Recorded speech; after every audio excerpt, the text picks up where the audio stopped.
It started with a smirk. A camera pans across the hearing room. Polished suits, glazed stares, the kind of setting where zingers go to die unless someone forgets who they're talking to. Pete Buttigieg leans into the mic. Calm, collected. The prodigy of precision politics. A small laugh escapes before he even finishes the line. Well, Congresswoman Crockett, I suppose transportation policy might seem complex, but I assure you it's not hair science. A few staffers stifle a chuckle. One aide blinks too hard. A murmur rolls through the room, not laughter, but something colder. A pause. The kind that doesn't happen when people are amused, but when they're unsure if they just witnessed a mistake, or the beginning of a storm.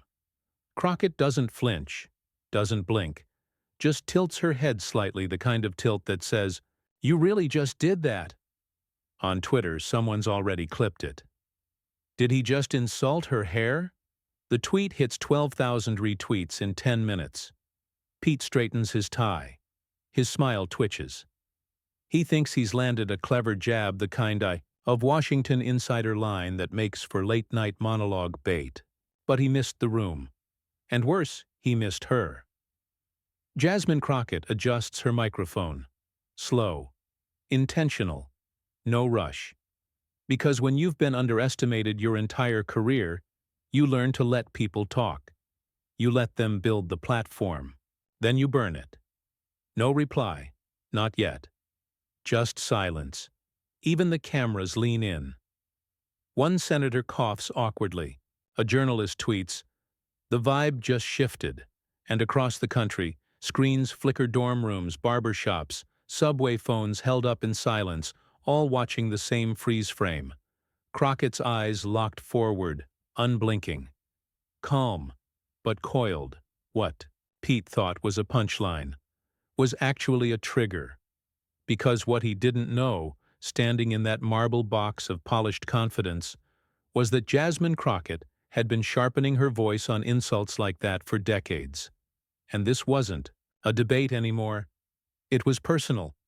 But what Pete didn't know was that Jasmine had been waiting for this moment her entire life. To understand how we got here, you have to rewind the tape. Not just to the hearing, but to the years, even decades of quiet tension simmering beneath the surface of American politics. Because this wasn't just a cabinet secretary cracking a joke.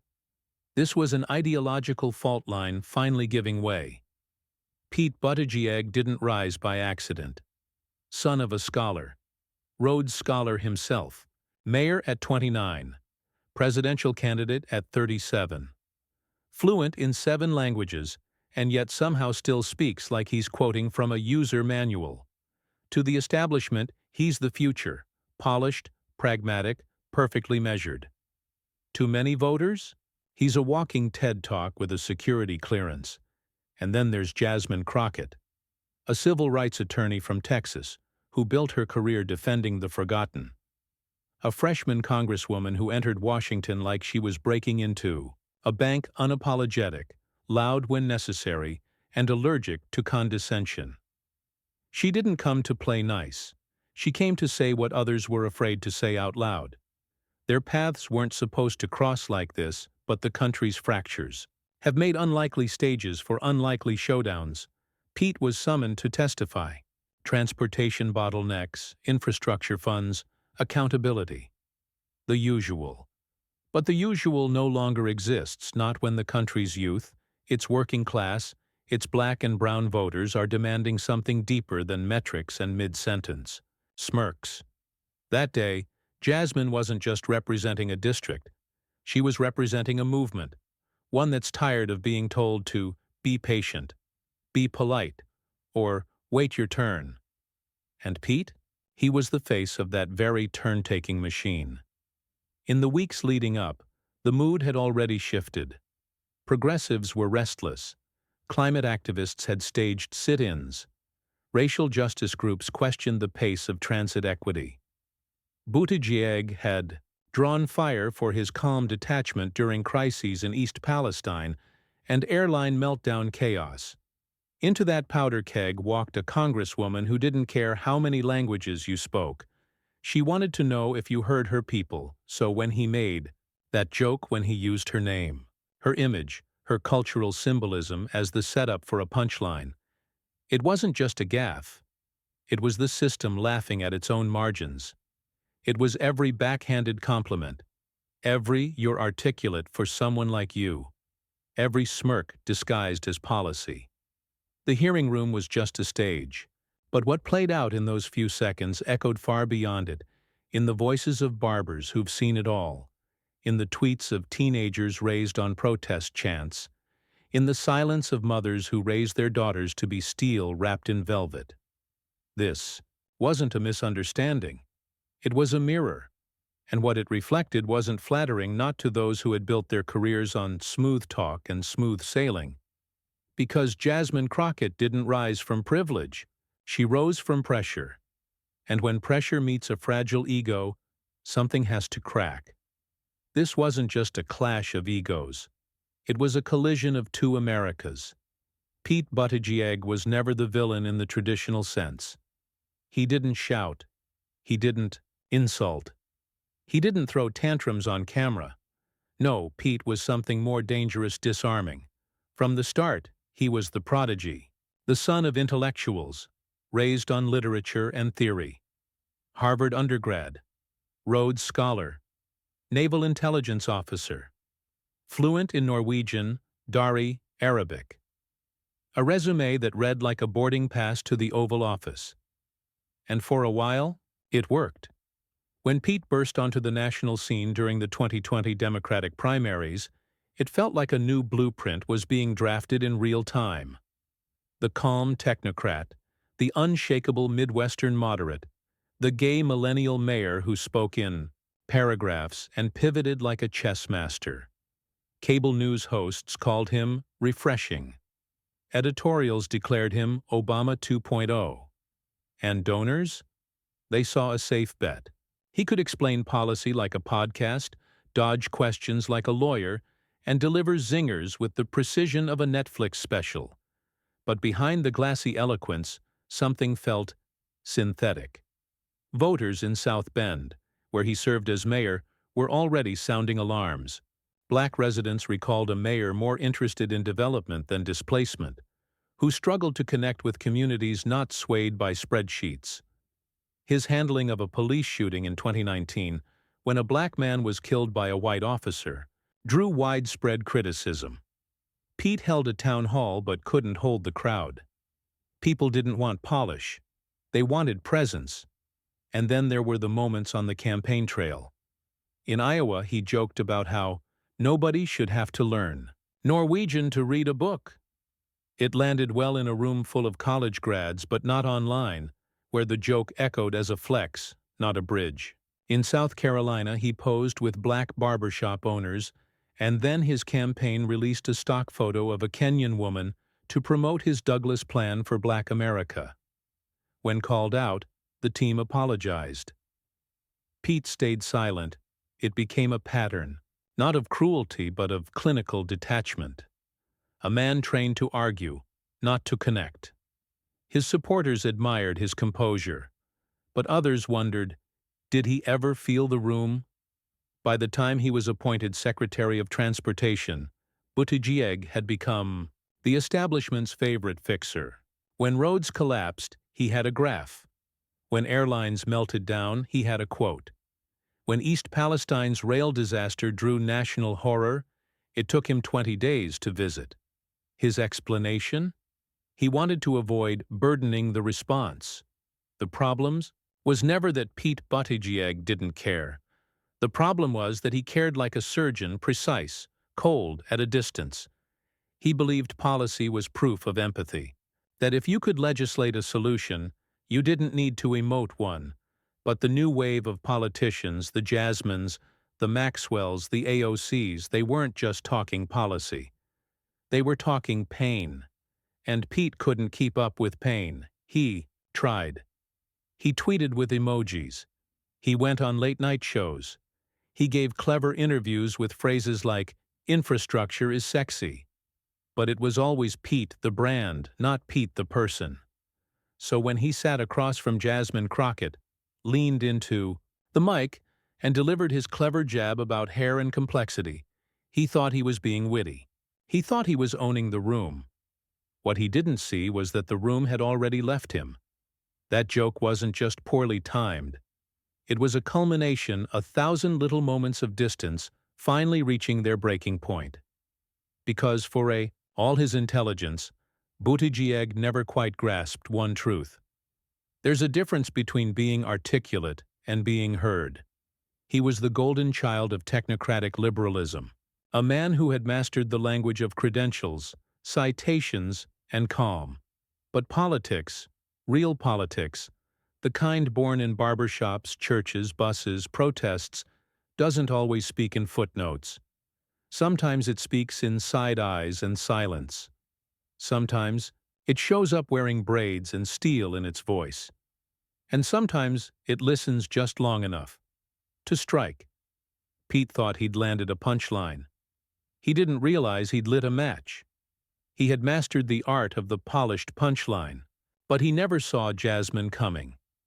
Before she ever stepped into Congress, Jasmine Crockett was already on the front lines. Born and raised in St. Louis, she didn't grow up around power. She grew up around pressure, the kind that teaches you to move sharp, think fast, and never let anyone define you before you define yourself. Her mother was a school teacher. Her father worked long hours. They didn't raise her to survive America. They raised her to confront it.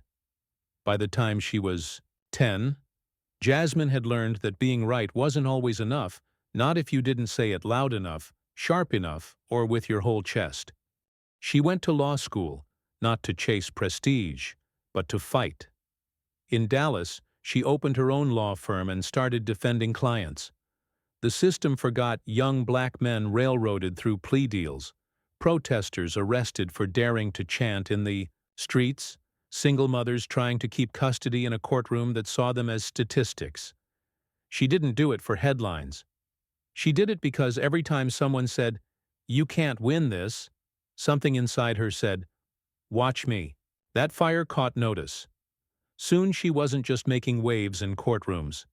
She was marching, organizing, showing up at police oversight meetings the press didn't bother covering. Her name started to spread, not because she was loud, but because she was consistent. And then came 2020, George Floyd, Breonna Taylor, Ahmaud Arbery. The world cracked open, and Jasmine didn't blink. While others tweeted solidarity, she put her boots on the ground. She led legal defense teams. She spoke at rallies.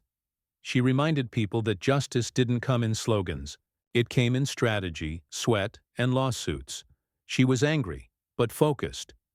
When a Texas state representative seat opened, she didn't wait for permission. She ran and won. Then came Congress.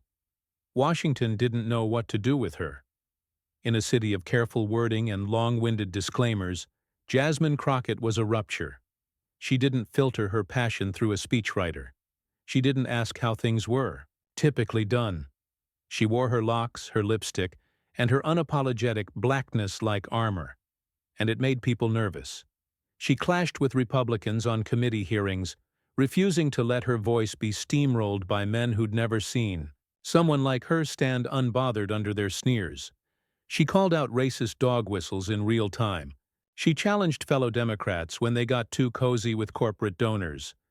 When a pundit once called her too emotional, she replied, "If you're not emotional about injustice, you're not paying attention." She was chaos to the complacent, inspiration to the ignored.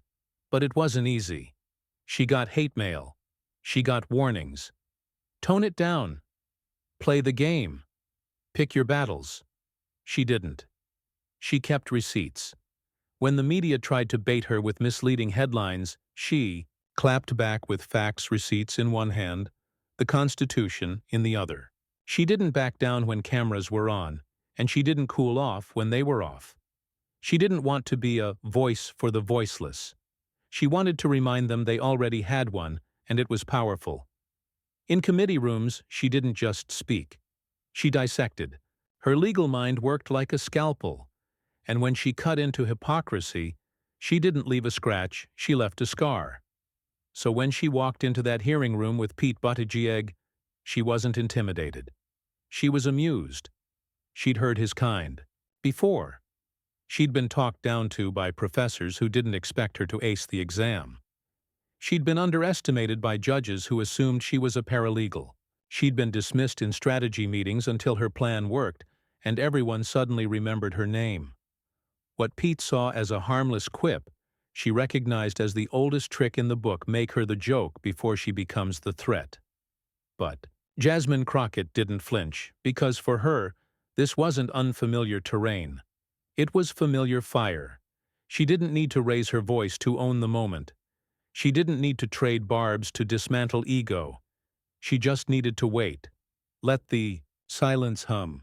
Let the country see what happens when someone polished makes a mistake, and someone powerful doesn't let it slide. Every step she had taken, from the courtrooms of Dallas to the streets of protest to the marble chambers of Congress, had led her to this exact confrontation. She wasn't out of place. She was in position, and she wasn't rattled. She wasn't offended. She was ready. The moment hung in the air longer than anyone expected. Pete Buttigieg shifted in his seat. That clipped grin still stretched across his face. But now, fading. He looked left, as if expecting a chuckle from the chair. None came. Looked right, hoping for a smile from the press bench. Nothing. Jasmine Crockett didn't move. Her hands were folded, her eyes locked on his. Not in anger, not in disbelief, but in calculation. The kind of look that said, "You just gave me everything I needed." Pete cleared his throat, reached for his water, sipped. The mic popped faintly from the movement. A senator scribbled something but didn't look up. The gallery stared, unblinking. Even the cameras, mechanical and impartial, seemed to slow their pan. This was the part he didn't prepare for. He knew how to defend budgets, knew how to dodge questions with a poetic detour. He even knew how to deflect criticism with a folksy Midwesternism. But what do you do when your charm doesn't land? When the room doesn't laugh on cue? He tried to recover. "I only meant, of course, I admire your passion, Congresswoman." Too late. The room didn't breathe.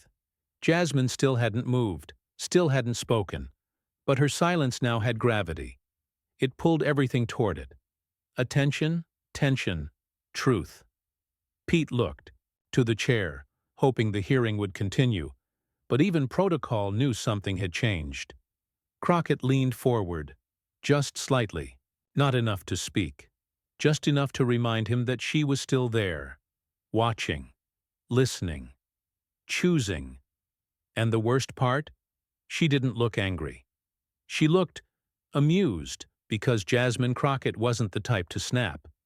She was the type to build, to layer, to observe your tells like a poker pro, let you keep betting, let you think the pot was yours, until she laid down the one hand you never saw coming. Pete shuffled some notes in front of him. His posture stiffened. The moment he had framed as playful was now undeniably something else. Not hostile, but real. And Pete had never looked less ready for real. Across social media, the moment was spreading like wildfire. Why'd he bring up her hair, though? She's gonna cook him. Y'all see that look? That's the "you done messed up" look. Still, Jasmine didn't speak. She waited. For the exact second when attention would be maximized. When distraction faded. When every person in the room and watching from home would have no choice but to focus. Not on her outfit. Not on her tone. Not even on the insult, but on her. And in that stillness, something shifted. This was no longer a federal hearing. It was a stage, and the audience, both in the room and across the nation, had just realized who the main character really was. Pete blinked hard. That slick confidence, once so effortless, now looked brittle. He opened his mouth to redirect the conversation, to get back on script, but he never got the chance, because Jasmine finally moved. She uncrossed her arms, sat back in her chair. drew a slow breath in, and then she smiled. It wasn't broad, it wasn't cruel, it was a knowing smile.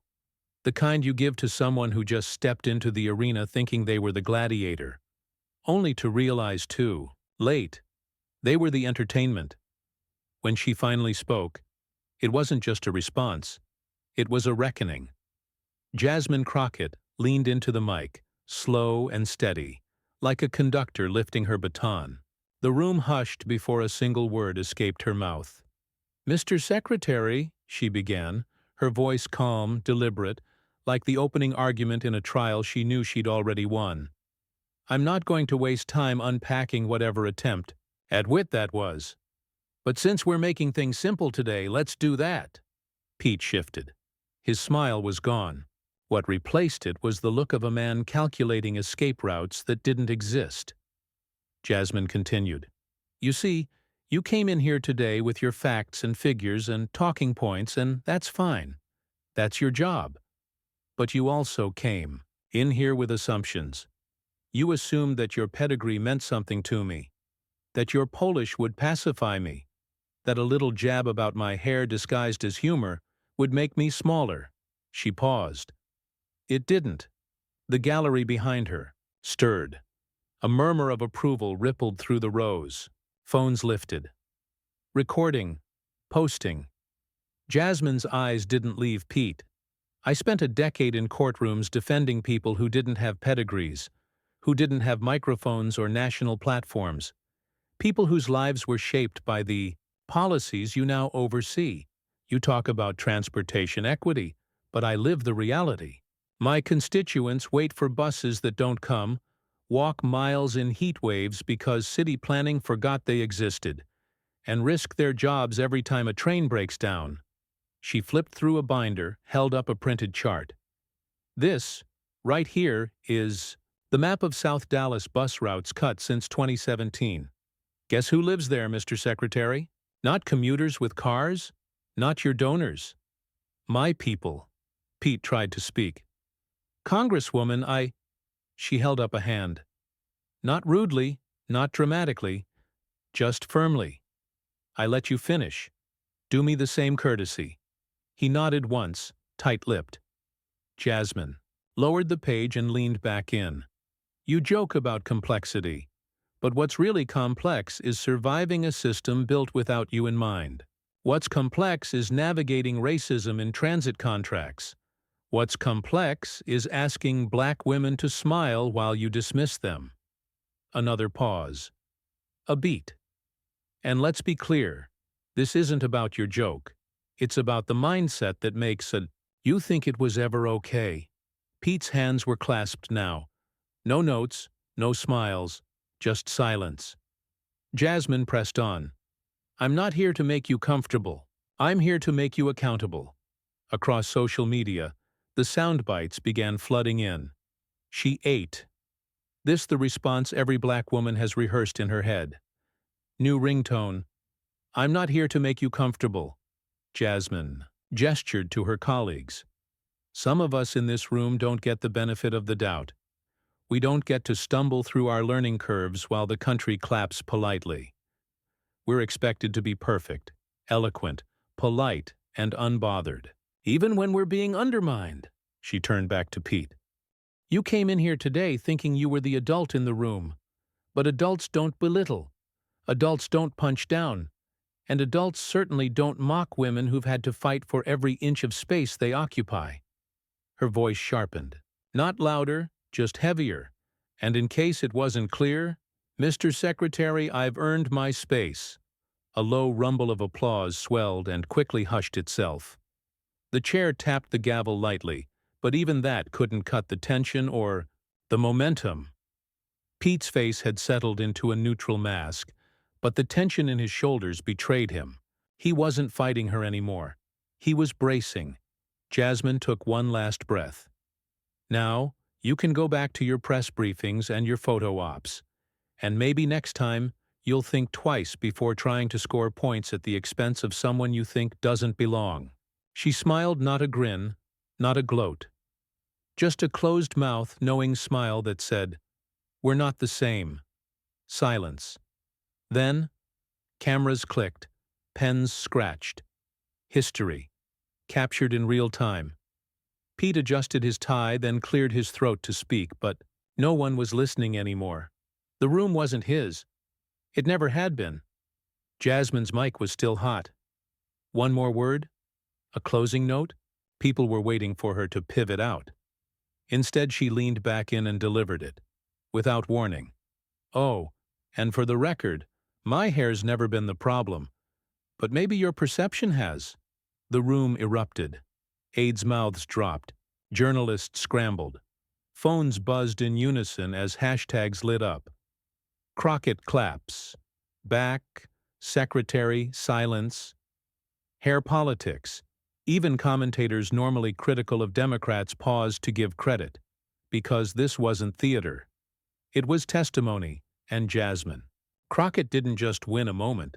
She owned a movement, and just when everyone thought she was done, she delivered one final blow.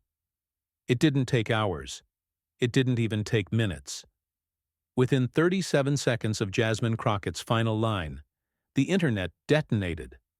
A TikTok clip of the exchange, overlaid with Kendrick Lamar's DNA, hit 400,000 views before Pete Buttigieg even stood up from his seat. Twitter, or what was left of it, was in full flame mode. The hashtag was simple, biting, and everywhere. Crockett vs. Pete. But this wasn't just a viral moment. This was a reckoning.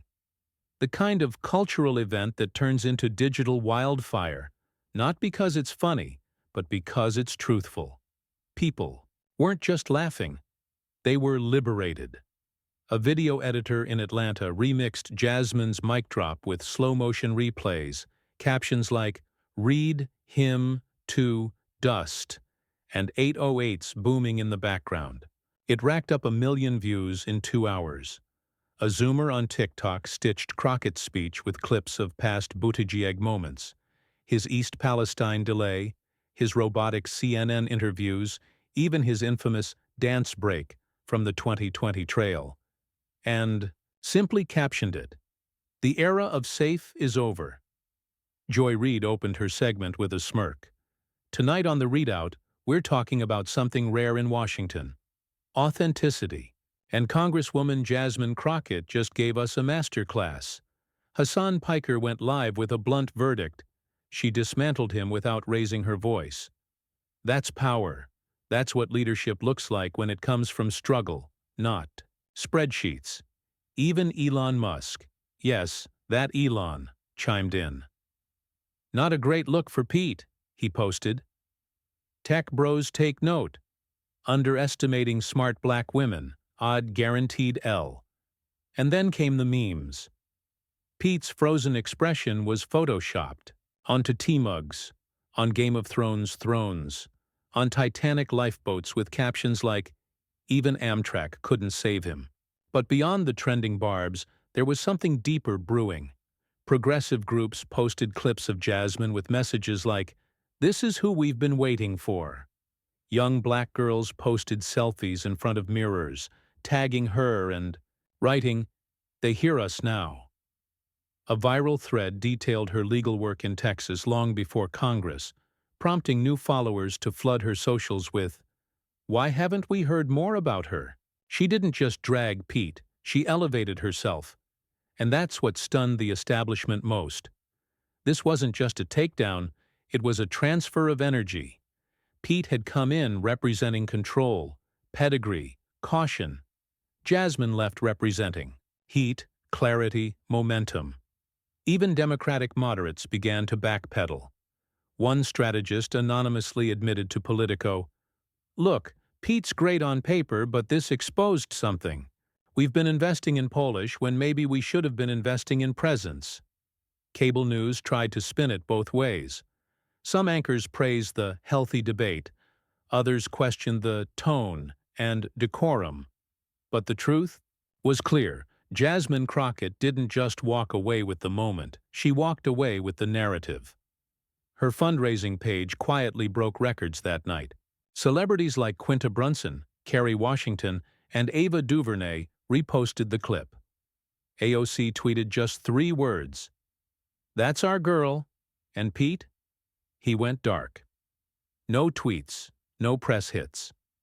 His next public appearance was a tightly controlled interview, where he awkwardly smiled and said, "Well, I certainly learned a lot this week." Too late. A poll floated by that Friday showed that Jasmine's name recognition among Democratic primary voters had tripled in 5 days. She didn't ask for the spotlight. She took it, but even as the applause rolled in, as the clips stacked views in the millions, and as Pete's media strategy scrambled behind closed doors to do damage control, something else began to ripple beneath the surface. If this was Jasmine Crockett at a hearing, if this was what she could do with a mic and a moment, if this was her power unintended, then what happens if she aims it on purpose? 2024 was already crowded. But 2028? That horizon just got clearer. The movement had found its new voice, and Washington knew it.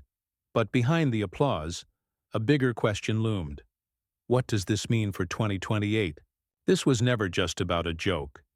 It was about the comfort some people feel when they believe they're in control, and the quiet, rising power of those who no longer need their permission. Pete Buttigieg made a quip.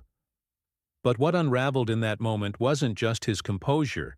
It was a blueprint, a reminder that in rooms built by the powerful, those who were never meant to be there can still own the floor. Jasmine Crockett didn't raise her voice. She didn't insult. She didn't storm out or storm in. She stayed, present, focused, unapologetic. And in doing so, she showed the world what representation really looks like. It doesn't always arrive in polished tones or Ivy League lingo. Sometimes it wears locks, speaks in lived experience, moves like it's been underestimated one too many times. And that's what made this moment land so deeply. Because everyone watching had been there before. In a meeting, when your suggestion gets ignored until someone else repeats it. In a classroom, when your knowledge is questioned not because you're wrong, but because of who you are. In a job interview, when your voice is marked too passionate, too intense, too much. For the first time, millions of people saw someone respond exactly how they'd always dreamed they could. With facts, with composure, with fire that didn't burn the room, just illuminated the truth. And in that spotlight, we saw the myth dissolve.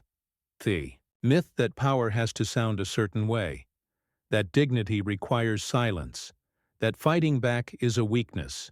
Crockett flipped that myth on its head. She didn't shrink. She expanded. She used the moment to speak not just for herself, but for every person who has ever been turned into a punchline for daring to stand tall. And in doing so, she gave permission. To be proud, to speak up, to stay unbothered. Pete wasn't the villain in the way cartoons draw them. He didn't snarl or scowl, but he became something else. A stand-in for every moment of smug underestimation that's gone unchallenged for too long. Because brilliance doesn't always wear a suit. And truth doesn't always come wrapped in rehearsed statements. Sometimes, it arrives as Jasmine Crockett, measured, magnificent, and immovable. That's what this was about. Not revenge, not embarrassment, reclamation, the reclaiming of space, of voice, of value. And the best part? She didn't need the approval of the room. The room adjusted to her, so for every girl who's been told she's too bold, for every immigrant who's had to speak twice as clearly to be heard once, for every activist told to wait their turn. This was your vindication. This was proof. Proof that justice doesn't always roar. Sometimes it just doesn't flinch. And if that's what happens when you try to joke at her expense, imagine what happens when you take her seriously. 1. Joke. That's all it took. One misplaced attempt at cleverness, one moment of misjudged confidence. And suddenly, Pete Buttigieg, America's polished, practiced secretary, found himself not at the center of the conversation, but on the wrong side of it. Because in trying to minimize a congresswoman, he magnified a movement. Jasmine Crockett didn't just respond. She reshaped the moment. She didn't shout. She didn't stumble. She simply stood in her truth, and millions stood with her. Now the headlines remember her name. The clips belong to her. The energy, hers to carry. And if a single exchange can spark this much clarity, what else are we capable of when we speak? With courage? This isn't just a story about politics. It's about posture. It's about presence. It's about what happens when dignity meets dismissal and doesn't blink. So ask yourself, when power tries to joke at your expense, will you laugh along, or will you rise like Jasmine did and let silence speak before the truth does? We're living in a time when these moments matter more than ever, not because they trend, but because they teach. And if this moment moved you, don't just scroll. Be part of it, like the video to amplify it. Subscribe to follow stories that remind you who you are. Share it with someone who needs the same reminder. Because this isn't just content, it's a chapter, a moment of reckoning, a mirror held to power, a reminder that sometimes the most powerful thing you can do is refuse to shrink. Because moments like this aren't just viral, they're vital.